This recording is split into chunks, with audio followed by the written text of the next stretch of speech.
বিভিন্ন শ্রেণী পেশার প্রতিনিধিদের সঙ্গে আলোচনার ধারাবাহিকতায় মঙ্গলবার গণমাধ্যম কর্মীদের সঙ্গে বসে জনপ্রশাসন সংস্কার কমিশন। আলোচনায় উঠে আসে আমলাতন্ত্রের বিভিন্ন সমালোচনা, সাংবাদিকেরা সরকারি কর্মকর্তা কর্মচারীর আচরণ, কাজের অনীহা, বদলি, পদায়ন জটিলতা নিয়ে কথা বলেন।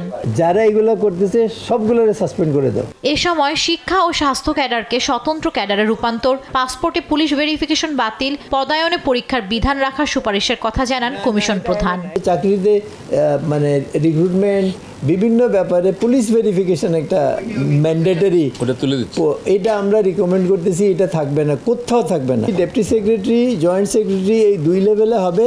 এর পরেরটা তখন সরকার পদোন্নতি দিতে পারবে। আরেকটা হলো যে পরীক্ষায় যে রেজাল্ট হবে তাতে যদি একজন কাস্টমস ক্যাডারের অফিসার সবচেয়ে বেশি নম্বর পায়, সে তালিকায় 1 নম্বর চলে আসবে। ডেপুটি সেক্রেটারির তালিকায় সে 1 নম্বর আসবে। জনপ্রশাসন মন্ত্রণালয়ের সিনিয়র সচিব মোখলেসুর রহমান বলেন, আমলাতন্ত্র কখনো গণতন্ত্রকে রক্ষা করতে পারবে না। ডেমোক্রেসিকে প্রোটেক্ট করা মানে বিউরোক্রেসি দিয়ে করা কোনো দেশেই সম্ভব না, কোনো দেশেই এটা সম্ভব না। এছাড়া কুমিল্লা ফরিদপুরকে বিভাগ করার পাশাপাশি দেশে 10টি বিভাগে সুপারিশ করা হয়। চূড়ান্ত প্রতিবেদন জমা দেবে কমিশন।